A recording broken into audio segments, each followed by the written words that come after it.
വിദ്യാഭ്യാസ സ്ഥാപനങ്ങളിലെ ജാതി വെറിക്കെതിരെയുള്ള പോരാട്ടത്തിന്റെ പേരാണ് രോഹിത് വെമുല.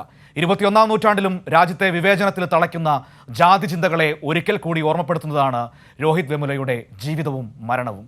ജാതി ചിന്തയുടെ അതീശത്വം രക്തസാക്ഷിത്വത്തിലേക്ക് എത്തിച്ച രോഹിത്തിന്റെ ഓർമ്മകൾക്ക് 8 വർഷം തികയുകയാണ്. മനുഷ്യരിൽ ചിലർക്ക് ജന്മം തന്നെയാണ് ശാപം. എൻ്റെ ജനനം തന്നെ ഒരു കൊടും തെറ്റായിരുന്നു. ഞാനൊരു എഴുത്തുകാരനാകാൻ ആഗ്രഹിച്ചു, കാൾ സാഗറിനെ പോലെ ഒരു ശാസ്ത്രലേഖകൻ. എന്നാൽ അവസാനം ഈ കത്തെഴുതാൻ മാത്രമേ എനിക്ക് കഴിഞ്ഞുള്ളൂ. ഈ ലോകത്തെ മനസ്സിലാക്കുന്നതിൽ ഞാനൊരു തികഞ്ഞ പരാജയമായിരുന്നേക്കാം.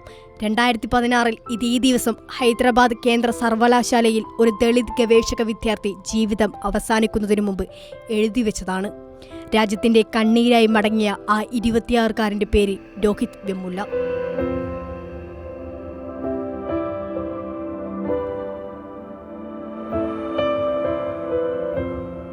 ജാതീയ അവഗണനകളെയും പ്രതിസന്ധികളെയും നിരന്തരം അതിജീവിച്ചായിരുന്നു രോഹിത് വെമുല എന്ന വിദ്യാർത്ഥി പോരാളി. കടത്തിണ്ണയിൽ കിടന്നുറങ്ങിയും പഠനവും ജോലിയും ഒപ്പത്തിനൊപ്പം മുന്നോട്ട് കൊണ്ടുപോയുമാണ് രാജ്യത്തെ മികച്ച ഉന്നത വിദ്യാഭ്യാസ സ്ഥാപനങ്ങളിൽ PhD വരെ എത്തിയത്. അവിടെയും ജാതിവെറിക്ക് കുറവുണ്ടായില്ല. സർവകലാശാലയിൽ സ്കോളർഷിപ്പ് തടഞ്ഞുവെച്ചും അകാരണമായി സസ്പെൻഡ് ചെയ്തും വെമുലയ്ക്കെതിരെ സർവകലാശാല അധികാരവർഗം ശത്രുത കാണിച്ചു. സർവകലാശാല വെച്ചു പുലർത്തിയിരുന്ന സംഘപരിവാർ വിധേയത്വവും ദളിത് വിരുദ്ധതയുമായിരുന്നു നീക്കത്തിനു പിന്നിൽ. ഫാസിസ്റ്റ് നടപടിക്കെതിരെ വിദ്യാർത്ഥികൾ നിരാഹാര സമരം ആരംഭിച്ചു. സമരത്തിന്റെ 12ാം ദിവസം വെമുല ASAയുടെ കുടിയിൽ തൂങ്ങി ജീവിതം അവസാനിപ്പിച്ചു. സംഘപരിവാറിന്റെ ജാതിവെറിയോടുള്ള അവസാനത്തെ പ്രതിഷേധം കൂടിയായി.